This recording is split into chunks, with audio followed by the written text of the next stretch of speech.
하나님 말씀 로마서 1장입니다. 로마서 1장 14절에서 16절 말씀 합독하도록 합니다. 로마서 1장 14절에서 16절 말씀 14절 말씀 시작. 헬라인이나 야만이나 지혜 있는 자나 어리석은 자에게 다 내가 빚진 자라. 그러므로 나는 할 수 있는 대로 로마에 있는 너희에게도 복음 전하기를 원하노라. 내가 복음을 부끄러워하지 아니하노니 이 복음은 모든 믿는 자에게 구원을 주시는 하나님의 능력이 됨이라. 첫째는 유대인에게 또한 헬라인에게로다. 아멘. 기도드립니다. 성령님께서 주의 백성들에게 복이 될 수 있는 거룩한 말씀 선포하게 해 주시옵시고, 이 말씀을 듣는 자 한결같이 성령님으로 통해서 깨닫는 마음이 있게 해 주시옵시고, 보는 눈이 있게 하여 주시옵시고, 듣는 귀가 있도록 복 내려 주시옵소서. 감사하고 예수님의 이름으로 기도드립니다. 아멘.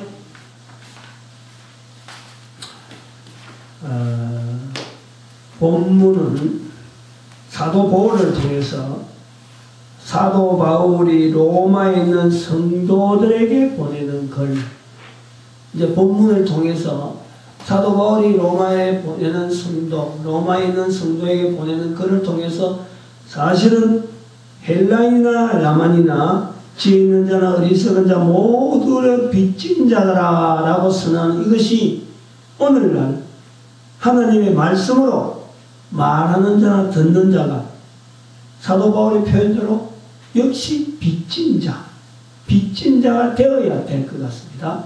빚진 자이어야 되고, 이 빚진 자라고 하는 자세 앞에 우리는 참으로 나도 빚진 자로구나 하는 이 자세가 들어가야 사도 바울을 통해서 말씀하시는 성경 말씀이 내 말씀이 되는 겁니다.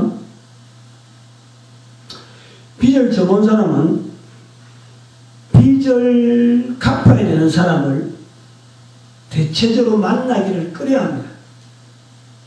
동네 사람들 간에 돈을 빌리고 빌려주는 일, 빌리고 빌려주는 일, 이런 걸 동거래라. 동거래는 이건 어디서든지 있어요. 동네가 있고 사람이 사는 곳에서는 다 이 동거래가 다 있어요. 동거래라는 빚진 자나 빌려준 자는 동거래를 하기에는 사실간에 서로간에 허물이 없습니다. 서물 없이 지내고 있었어요.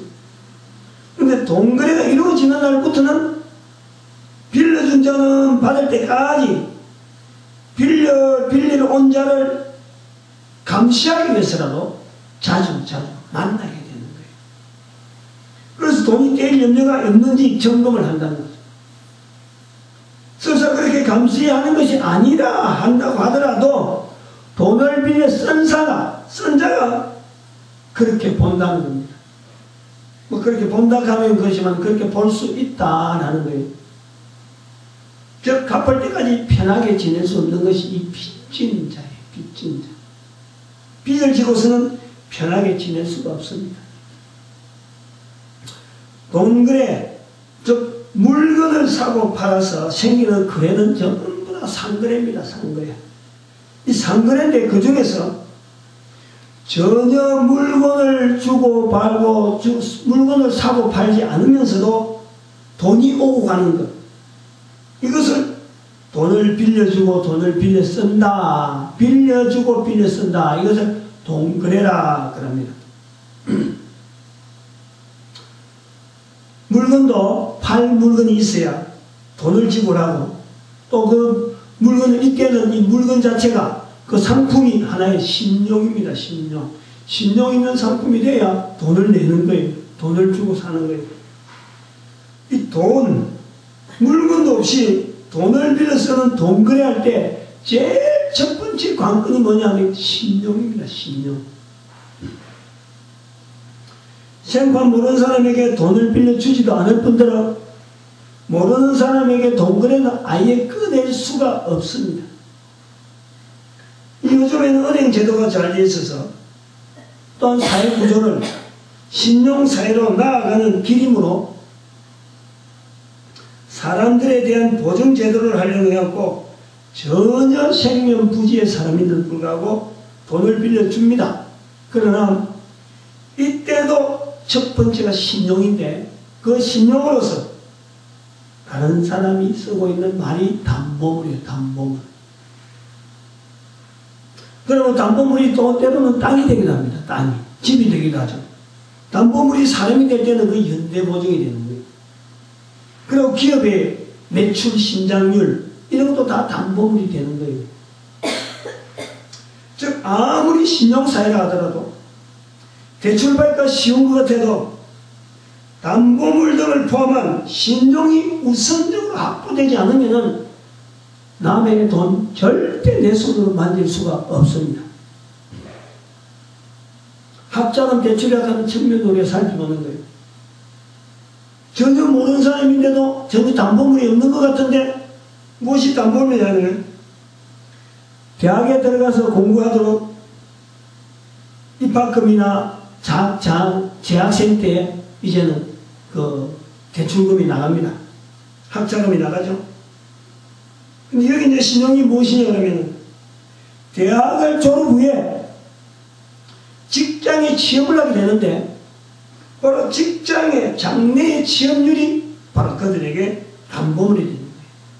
다시 말하면 아무리 신용사회라 그래도 대출받기가 쉬운 것 해도 신용이 없으면 너무 돈 절대 못 만집니다. 이 말씀은 사도 바울이 빚진 자라고 표현한 것, 즉 사도 바울이 빚을 져본 경험이 있다라는 거예요. 빚을 져본 경험이 없는 사람은 절대로 빚진 자라는 말이 안 나옵니다. 여자들에게서 아이 낳는 일이 모두가 다 경험한 일 같아도 여자이면서 아이를 낳아보지 않은 사람은 우리 아이라는 말은 절대 못 씁니다. 평생 써보지 못하는 거죠. 평생 남의 돈 써보지 않는 사람은 남의 돈을 빌려 쓰고 있는 사람의 입장을 또한 모르는 거예요. 빚진 자라고 표현하는 사도 바울의 빚진 자의 심정을 모르는 거예요. 특히 이거는 이 목사님들이 설교를 하는데 성경을 가지고 설교를 하잖아요. 성경을 설교할 때마다 항상 자기가 가진 경험을 내서만 설교할 수 있습니다. 자기가 알고 있는 지식의 범위에서 설명하려고 하는 것이 설교가 되어지는 거죠. 근데 다른 경험보다도 이 목회자들이 하기 힘든 경험이 뭐냐? 빚진 자의 자세. 목회자들은 빚을 지면 죽는 자예요. 빚을 너한테 돈 빌려가 꾸어 쓴다 하는 이거는요, 그래가지고 빚을 진다 하는 이거는요, 정말 죽는 줄 알아요. 빚지는 생활이 안 하는 것이 바로 목회자의 생활인 줄로 또한 되어 있단 말이에요. 그러니까 이 빚진 자라고 하는 표현은요, 굉장히 어려운 표현이에요. 사도 바울의 일하고 하는 사도 바울의 빚진 자라는 표현 속에서 우리는 사도 바울이 빚을 질 정도로 신용이 있는 환경에 적어도 있었다라는 걸 알 수가 있어요. 우리가 잘 아는 대로 사도 바울은 천막을 만드는 일에 종사를 했습니다. 그걸 생업으로 했다. 사도행전 18장 3절에 말씀하고 있어요. 예를 들어 1절부터 3절 사이에 나온 내용에 아굴라와 브리스길라라는 부부를 만났는데 고린도에서 만납니다. 전도여행하고 있는 사도 바울이 고린도에서 아굴라와 브리스길라를 만나는데 이 사람들은 로마에 살던 사람인데 자기들이 로마에 쫓겨나 버린 거예요. 뭐 혼자서 쫓겨난 게 아니고 여러 유대인들이 쫓겨난 중에 유대인들 중에 쫓겨나다가 그리고 사도 바울을 만나서 사도 바울을 통해서 전도를 받고 예수 믿는 사람이 된 거예요. 그때부터 이제 표현하기를 어떻게 표현하냐니까 사도 바울과 같이 생활을 같이 하는 거예요. 우리는 이것을 동업이라고 하는데 동업이 아닙니다. 자세히 살피면 동업이 아닌 거예요. 자, 어떤 그때 표현하는 것이 뭐냐? 사도 바울의 업이 뭐냐? 업이 같음으로 하는데 그 업이 뭐냐면 설명이 사도행전 18장 3절에 나오는 표현들 하면은 장막 만드는 일이라 정확하게 표현했어요. 사도 바울이 가지고 있는 기술은 생업이란 먹고 사는 기술이라고 하는 것은 이게 천막 만든 일이에요. 천막. 이것은 세금이 돼가지고 돈 많이 버는 거예요. 여기서 이제 어쩌면 빚진 자는 이 경우는 말이죠. 세금을 하는 중에 물건 재료값, 재료값, 그 절대 못 줄 수가 있는 거예요. 신용이 좋으면 나중에 줄게 하면서 가져올 수도 있는 거고. 그리고 재료를 구입해서 미리 돈을 땡겨 쓸 수도 있는 거예요. 이런 것이 얼마든지 가능한 것이 바로 이 천막 만들어간 이 세금이라는 것은 재료가 많이 드는 거고, 그 다음에 그거 들어가서 또 공수라는 사람을 인건비라고 사람을 부리는데 인건비도 줘야 되고, 이 혼자서 하는 일이 아니라는 거예요. 그래서 이런 경우를 볼 때 사도 바울이 빚진다라는 이 경우는 많이 있었을 것이다. 그 빚진 자의 그 자세를 말을 한다면은 상당히 많이 경험을 해본 사람으로 우리가 보는 거예요. 이러한 그 빚진 자의 뜻은 동거래와 관계된 표현인데도 불구하고 본문 속에서는 이 빚진 자는 동거래가 아닌 경우인데도 불구하고 사용이 되어 있는 거예요. 근데 여기에서 우리는 빚진 자라고 하는 이 자세가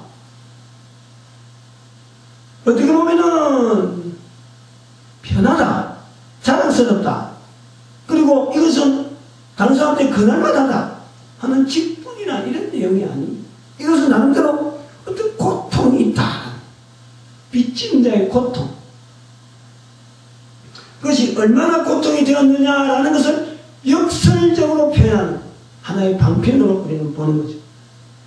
아까도 말씀드렸지만은 빚을 지게 되면 돈을 빌려준 사람을 만나는 것이 끓입니다. 돈을 빌려준 사람은 우연히 방문하거나 우연히 마주친데도 불구하고 돈을 빌려준 사람은 빚진 자는 우연히 만난 것처럼 꾸며서 만나는구나 라고 생각할 수가 있다는 거예요.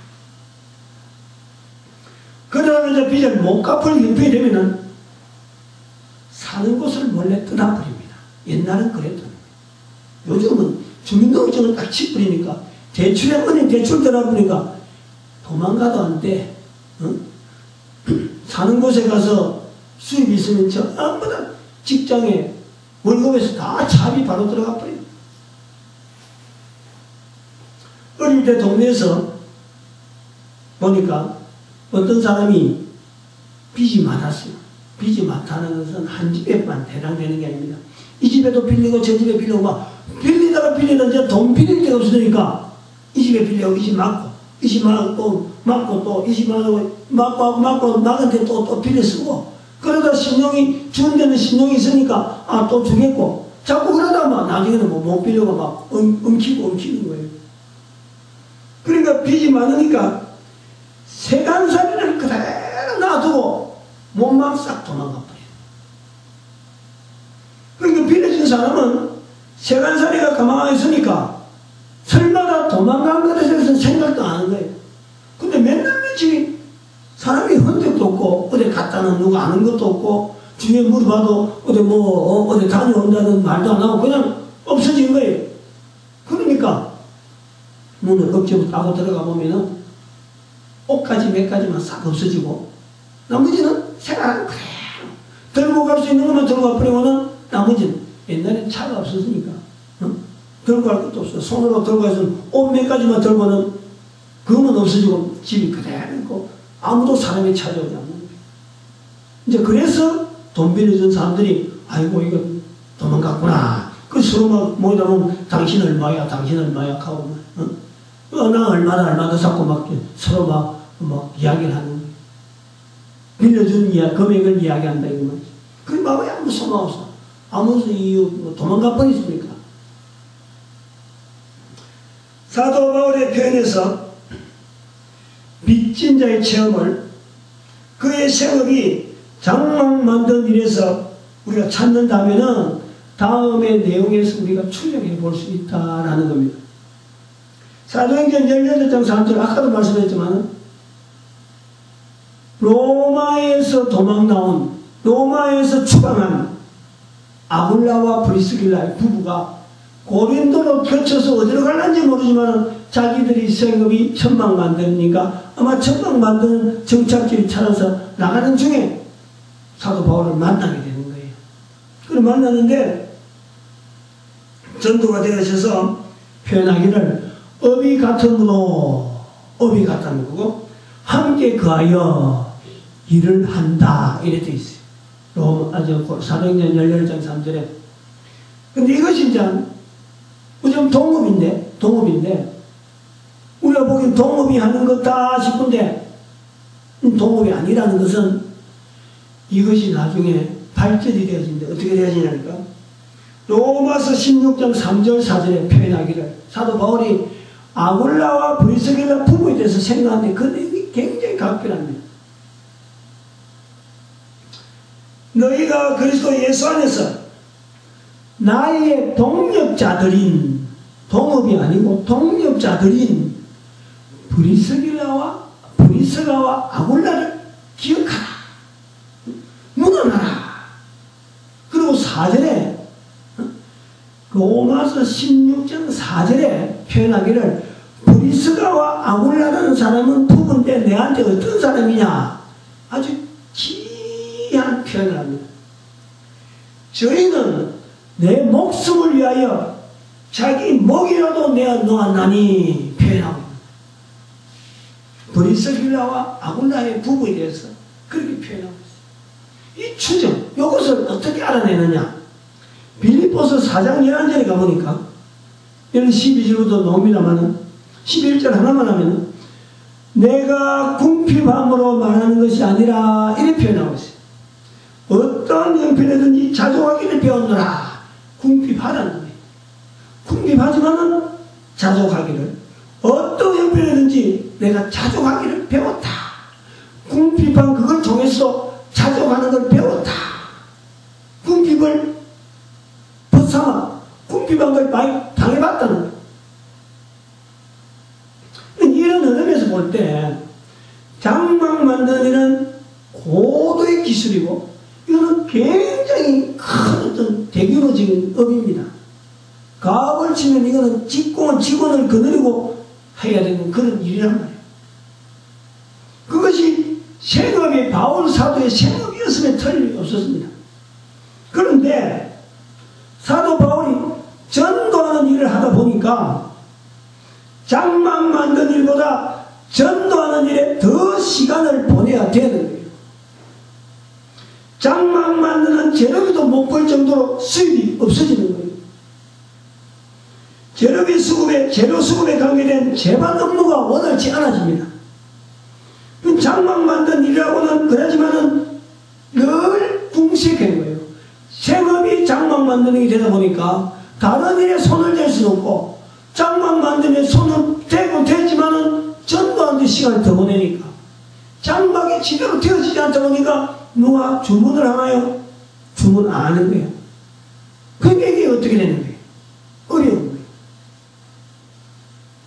그래서 사도행전 18장 3절에 업이 같다, 만났다, 같이 지냈다 하는 그 과정은 제가 볼 때는 그래요.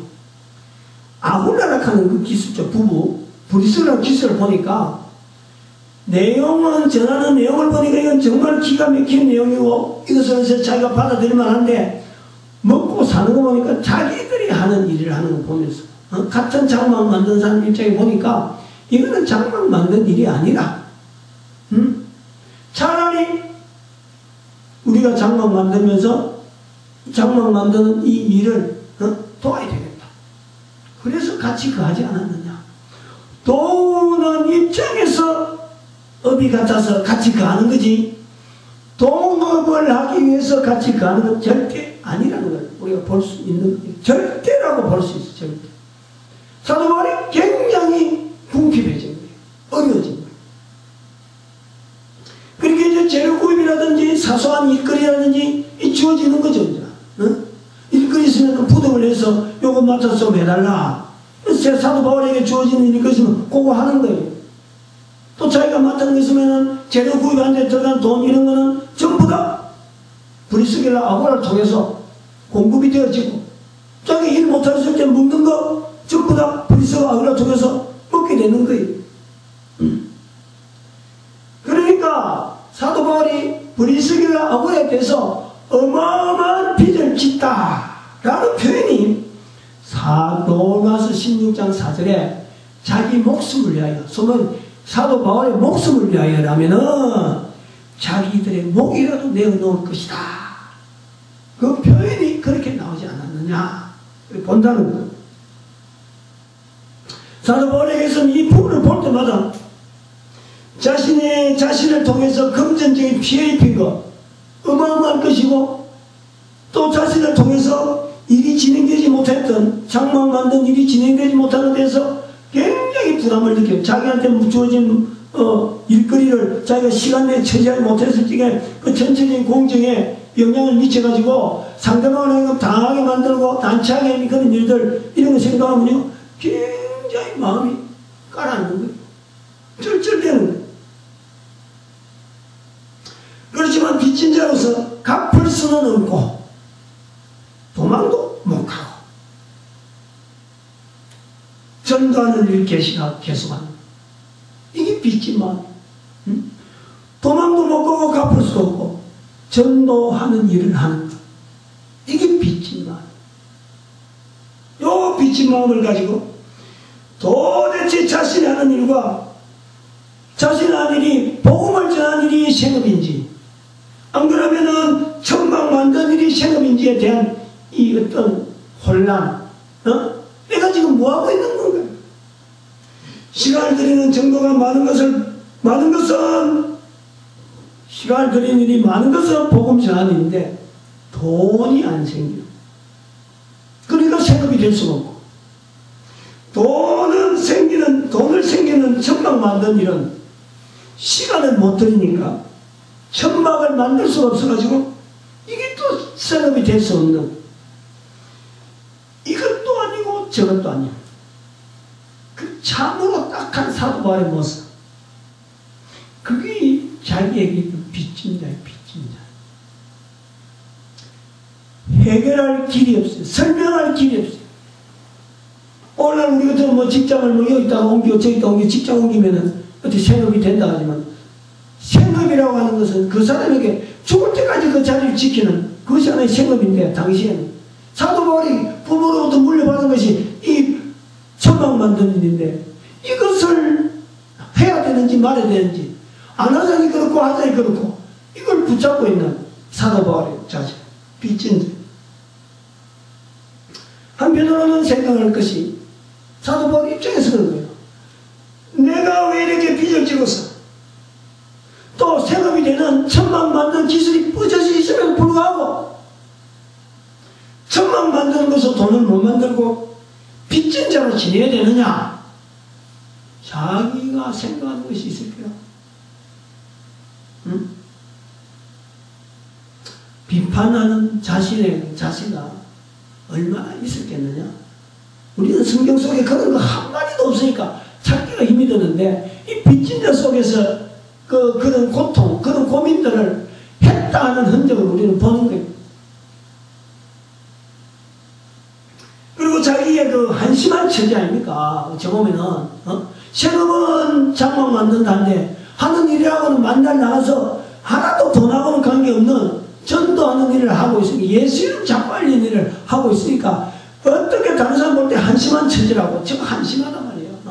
말은 들어보니 그렇던데 살아가는 꼬라지 보니까 저거는 도대체 자기 정체성이 없다. 이런 입장에 있는 사도 바울의 한심한 처지를 보면서도 비판하지 않아요. 여전히 묵묵히 계속하라고 지원해주는 그 동력자, 바로 그 브리스길라와 아굴라. 그렇게 표현할 때 로마서 16장에 자기를 위한다면 자기 목이라고, 얼마나 이게 말이야 심한 표현이에요. 얼마나 이게 어떻게 보면 말이야, 어떻게 보면 좀 직설적이다. 너무 직설적이다. 자기 목이라도 내놓는다. 이건 어떻게 보면 끔찍한 표현인데 사도 바울은 여기 쓰기를 주저하잖아. 그만큼 도움을 받았다. 근데 여기 이제 힘을 얻어가지고 계속해서 지원해 주니까, 아무 말 안 하고, 그대로 해봐라 하고, 복음 전하는 일에 해락하고 지원을 해 주니까, 사도 바울이 이제는 방향을 바꾸는 거예요. 생각의 방향을 바꾸는 거예요. 이기는 방향으로.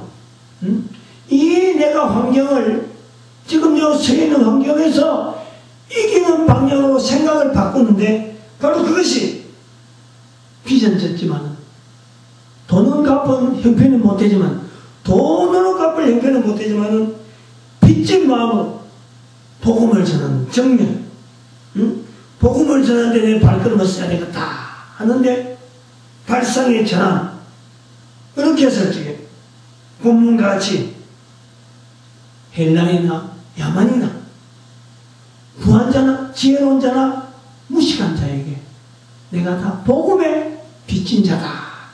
요 마음을 가지고 가고 싶은 것이 어디냐? 로마에 있는 너희들에게 가고자 한다. 참 간절한 마음이에요. 로마에 있는 성도들을 향한 사도 바울의 간절한 표현이 이 빚진 자라 보는 거예요. 어떻게 보면 빚을 얼마나 졌을까?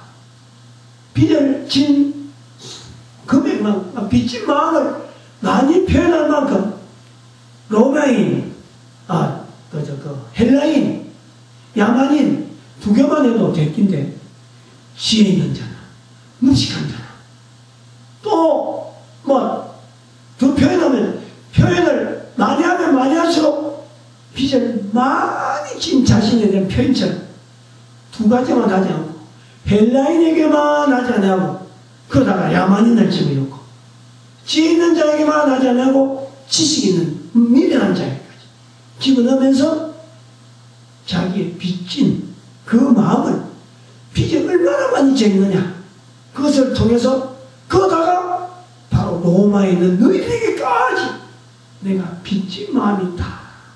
너는 빚을 진 자의 그 고통이 단계에 있는 표현이라 그래 봅니다. 사도 바울의 본문에 빚진 자에 대한 표현이 사실은 현재 우리 교회와 같다 그래 보기 때문에 사도 바울의 그 입장을 앞서와 같이 한번 해석을 해본 거예요. 2006년도부터 지금까지 2006년에 확 바뀐 거예요. 방향을 완전히 바꿨죠. 전도하는 목사가 되어보니까 한 해에 2006년 한 해에 2007년도 1월까지 딱 정확하게 2006년도 2월달인가 시작했는데 그때는 정확하게 모르고 그냥 슬쩍 달라들고 부흥이 하나 한 거 그것이 시작이라 보는데 그 2007년 1월 딱 되니까 성도가 다 나가버렸어요. 전도하는 목사 성도들이 싫어. 교회가 널려 있는데 왜 전도하는 거 강조하느냐. 다 나가버렸어. 지금 2010년 지금에 이래서는 주보 닷상 만들어놔도 닷상 그래 고스란히 하고 있어. 그 성도가 없는데도 불구하고 2007년도인가 2008년도인가 언젠가 2007년도 말인가 그때 5천이 있는데 지금 4천까지 매입을 했잖아. 그게 사람이 또 나와버렸어. 없는 중에 이제 교회가 샀으니까 성도도 없는데 교회 샀으니까 이 틀림없이 자기들이 가진 재산에 영향이 있겠다. 그래 그때는 그래 가는 거예요. 5천을 내놨어. 안 팔려. 안 팔리다 보니까 4천을 전부 훈련자로 개조공사를 지금 계속하고 있는 거예요. 5천을 그대로 쓰면. 근데 지금 2007년부터 지금까지 2006년까지는 우리가 교회가 굉장히 발달했다. 힘이 있었어. 근데 2007년부터 지금까지는 아까 사도 바울이 빌립보서 4장 11절의 표현대로 내가 궁핍함으로 어떤 형편이든지 자족하기를 배우는 그 기간으로 자족하기를 배우는 시절로 받아들이는 거예요. 누구나 작년 딱 1년 전 2009년도 12월 신용보전기금을 통해서 농협에서 돈을 1억 원 빌리죠. 그리고 전도지를 만들었지. 그 돈 전부 다 전도지 만들어갖고 전국에다가 우편 배달 다 했는데 그 중도에서 분실되고 돈 안 데려온 거예요. 어? 전도지 만드는 전도지 하나도 해소가 안 되는 거예요. 이 보상도 되지 않고. 그러니까 지금은 사채빚은 늘어날 대로 늘어나고 카드빚마저 지금 최대로 지금 올라가 있는 거예요. 조그마한 도피처라도 있으면 머리를 지금 내밀어야 될 거예요. 이 소매는 도망갈 구멍이라 있으면 빠져나가야 될 그런 입장이라고. 그런데도 불구하고 이 일을 그만두면은 기뻐할 것이 사탄밖에 없는 거예요. 사탄 좋아하라고 그만둘 수 없기 때문에 자리를 지키고 있어요. 그래서 이 자세가 빚진 자의 자세가 되지 않을까 그렇게 보려고 합니다.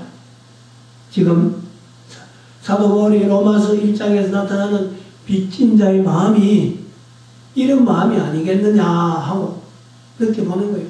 또 한편으로는 사도 바울이 로마의 복음을 전하기를 원하는 하나의 바람이 있다면 우리의 바람은 왜 이런 일을 하면서 이 자리를 지켜야 되느냐 하고 바란다면은 교회가 전도자, 교회의 전도자를 세우는 거예요. 또 교회의 전도 문화를 다시 일으키는 일에 좀 쓰임받고자 하는, 다시 말하면 69억 인구를 향해서 사도 바울은 로마에 가기를 바라는, 로마의 성도에게 바라는 로마에게를 향한다 하지만 저는 69억 인구를 향해서, 전 세계 69억 인구를 향해서 각 교회마다 교회가 전도자가 세워지고 또 전도 문화가 형성되어져서 바로 69억 인구에게 누구든지 예수 그리스도 앞에 그러면 예수 이름을 높여줄 수 있는 그런 고백이 나오는 일에 쓰임받는 하나의 길이, 그림이 되어졌으면 하고 이 자리를 지킵니다. 우리가 본문을 통해서 일반적으로 생각하는 빚진 자의 자세에 잘못된 표현 하나가 있다 봅니다. 그 지적하면은 전도에 대해서 라고 하면 꼭 하나님에게 빚을 졌기 때문에 전도해라 이렇게 말하는 것, 여기 잘못됐다. 하나님에게 빚을 져 있어서 우리는 전도해야 된다. 이건 굉장히 위험한 표현. 이런 표현은 하면 안 되는 거예요. 본문에서 바로 그런 것을, 본문에서 내용에서 빚진 자라 하는 그것만 싹 따가지고 우리가 하나님에게 빚져 있다, 예수님에게 빚져 있다, 예수님의 십자가의 보혈에 우리는 빚져 있다 이렇게 했는데 참나요. 그 빚진 자는 그래 보는 거예요. 잘못 표현한다 하는 걸 하나 지적한다면 같다는 거예요. 하나님에게 빚을 진 자세라고 한다면은 도망이 필연적이다. 도망. 왜 도망이냐면 하나님에게 빚을 짓다고 하면은 갚을 수 없는 빚이기 때문에 도망가야 되는 거예요. 하나님에게 빚을 진 표현의 하나의 성경에 나타난 내용은 뭐냐니까 빚진 사람의 통일된 자세는 아까도 말했지만 갚을 수 없는 빚은 도망하든지 죽는 것밖에 없어요. 도망한 사람은 우리 많이 봤고 지금 노숙자들도 다 일종의 그런 형편에 볼 수 있고, 죽은 사람은 우리나라 최대 갚으라고 할 수 있는 현대그룹의 옛날에 회장이라고 하는 사람도 돈에 쪼달리니까 죽지, 돈에 안 쪼달렸으면 현대그룹의 그 엄청난 건데도 불구하고 돈의 압박을 계속 받으니까 죽는 거예요. 다른 거에 죽을 이유가 없어. 성경에 나옵니다. 빚을 짓다라고 한다면은 요나서에서 보이는 대로 도망가는 거예요. 도망가는 거예요. 결국 선지자가 죽기를 각오하고 하나님에게 대드는 거. 죽는 거예요.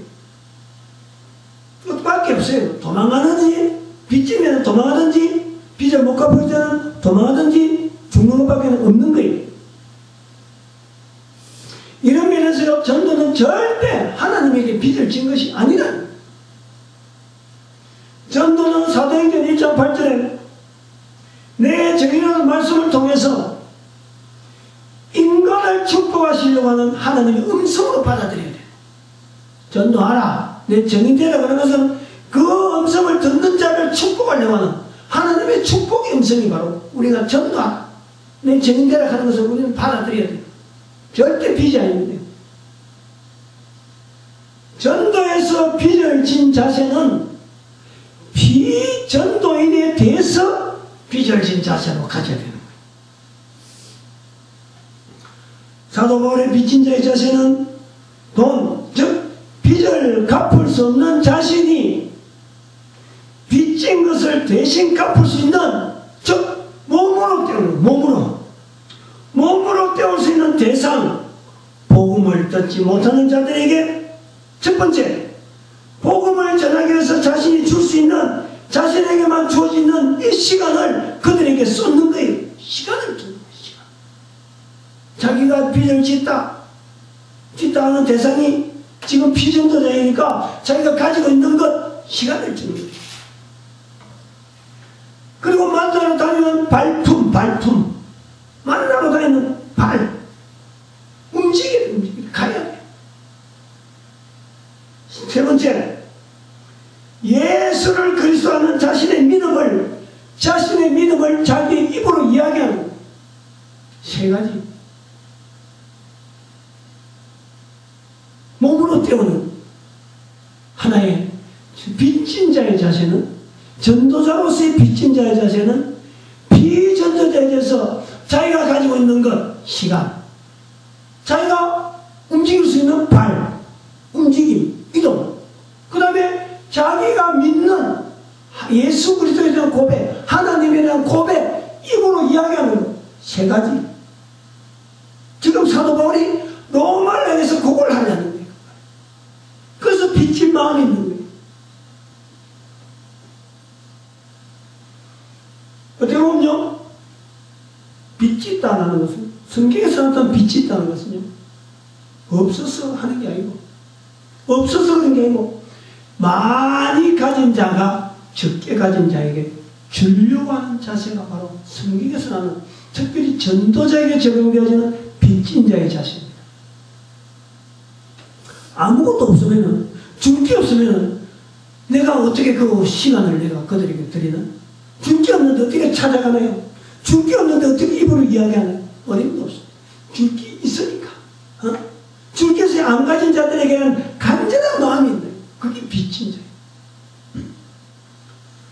이것은 또한 하나님에게 적용할 수 있는 아름다운 표현이기도 하다 봅니다.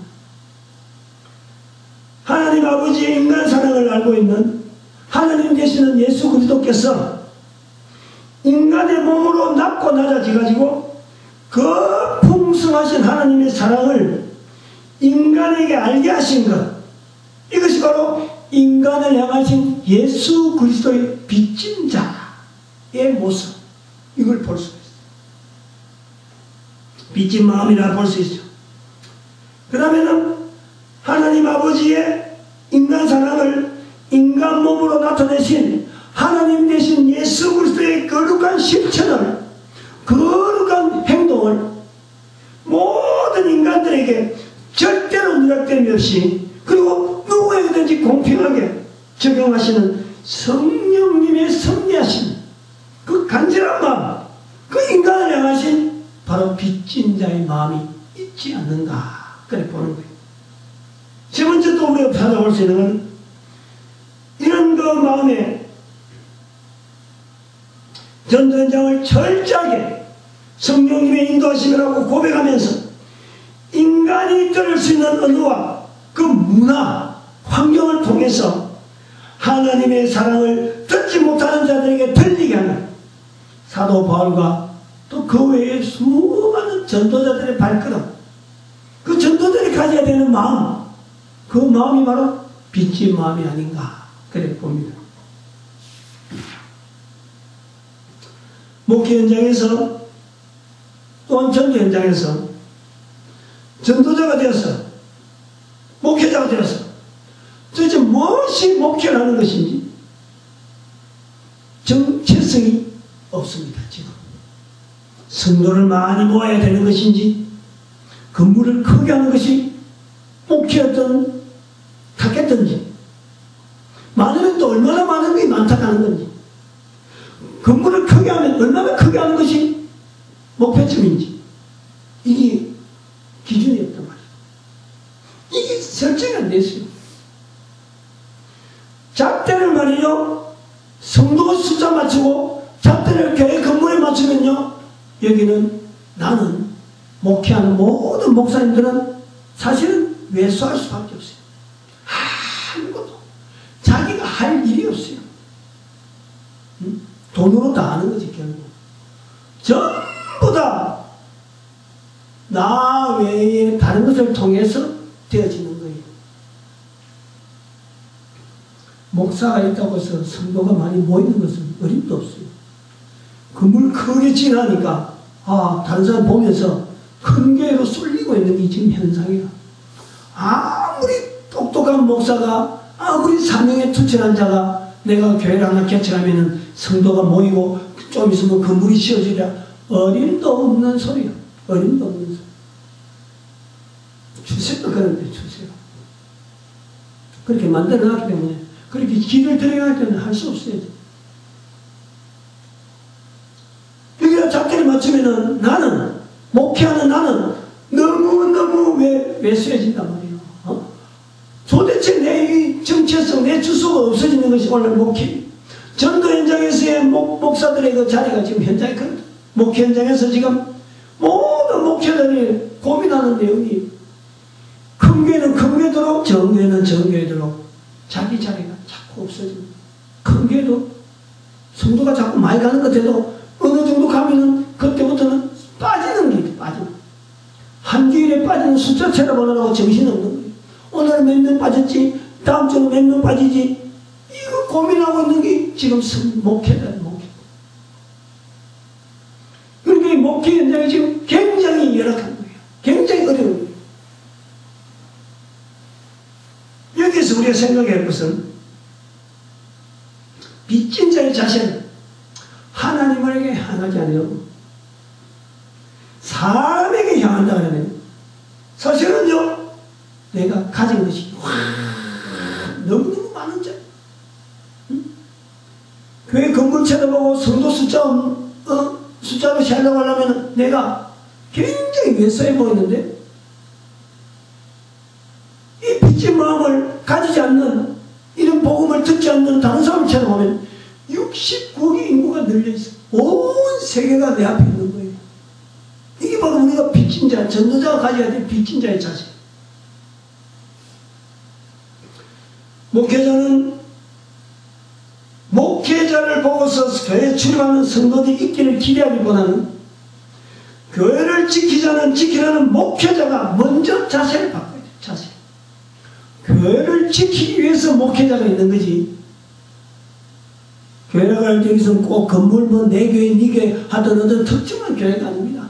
하나님께서 고유하신 예수님이 그 머리 되시는 교회의 머리 되신 예수님 그분이 이름이 있는 그 교회 전체를 이야기하는 코스모틱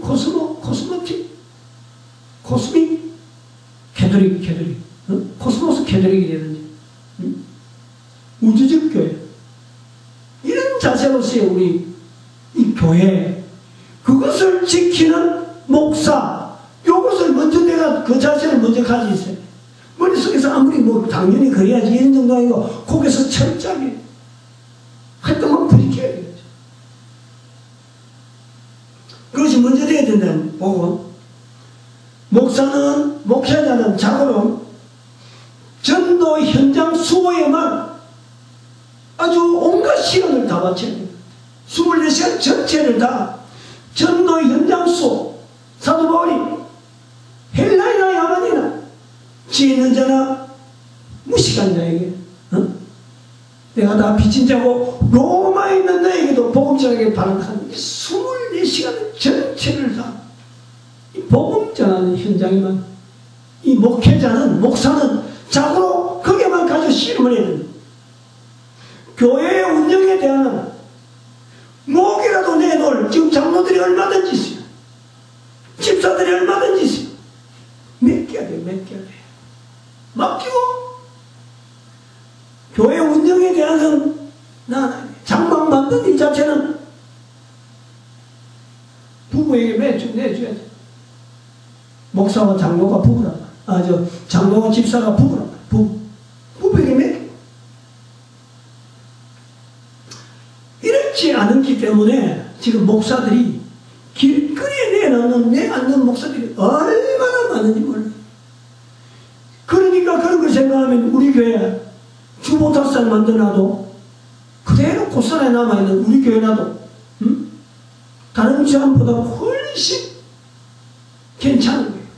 지금 입장에는 그렇다니까. 지금 목사를 키워갖고 교회 목회 못하는 거가 쎄 불렸어요. 너무너무 많아요. 그러나 여기 있는 것 자체를 위로 삼으려고는 아니에요. 이것이 교회 지킨다는 것이 아니라 어떻게든지 전도 현장을 쏘려고 전 세계 69억의 인구를 향해서 어떻게든 내가 쓰임받는 이 전도 현장, 전도 문화 만드는데 다른 교회가 전도자가 만들어지는데 어떻게든지 시간을 쏟으려고 하는 그러한 중심을 갖고 있는 거예요. 그러다 보니까 이런 말을 하게 되고 이런 생각을 하게 되고 이런 표현을 나타내는 거예요. 그래서 목사라고 하는 이 자리를 장로와 집사에게 장막 만든 일을 맡기듯이 교회 운영을 맡기고 내놓으면은 사실은 지금 봐. 교회 하나에 목사 한 사람이 중심되어 그 부목사 몇 명, 큰 교회는 그렇고 안 그러면 목사 한 사람이 혼자서 교회 운영을 하고 있으니까 밖에 있는 목사가 훨씬 많아요. 교회 밖에 있는 목사. 이 말이 좀 표현이 이상하지만 이 건물 밖에 어떤 특정한 교회 이런 걸 말하는데 그 밖에 있는 목사가 훨씬 많아요.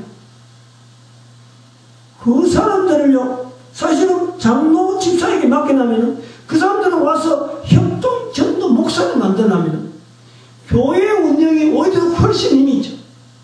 훨씬 많은 목사들이 한 교회에 소속이 될 수 있습니다. 지금보다 적어도 10배 이상의 목사들이 필요할 거예요. 들어가는 거예요. 목이라도 내놓은 장로와 집사들이 지금 수도 없이 많이 있답니까?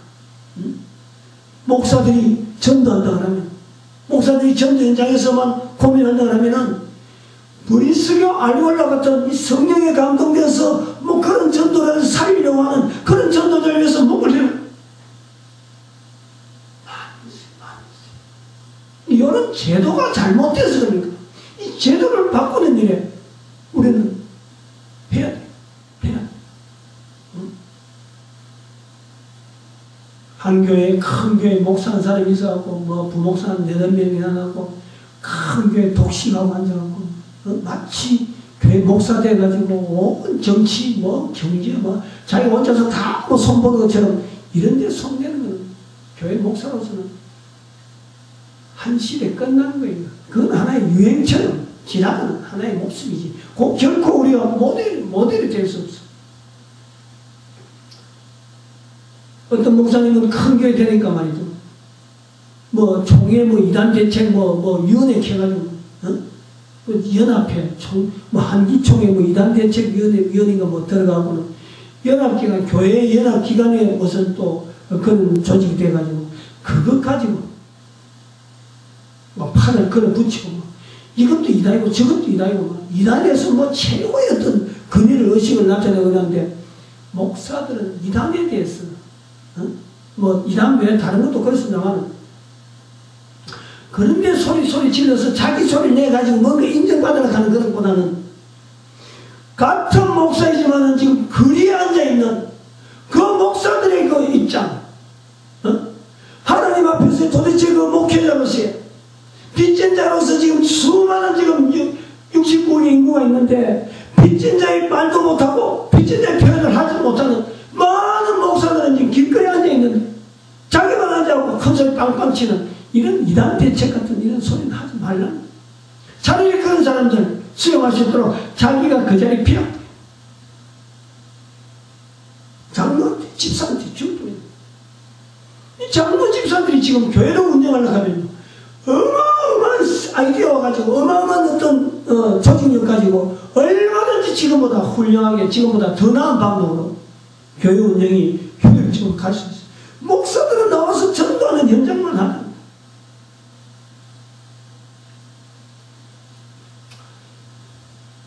사도 바울의 장막 만든 일을 통해서 빚진 자라고 하는 표현을 우리는 살펴보았습니다. 오늘 우리가 그런 현장에 그런 입장이 있기 때문에 또 이런 말을 할 수 있는 또 우리의 그 입장도 이야기해 보았습니다. 어떻게 보면요, 하나님께서 69억의 인구에게 빚진 목사들이 많아지기를 하나님은 바라지 않는가 그런 겁니다.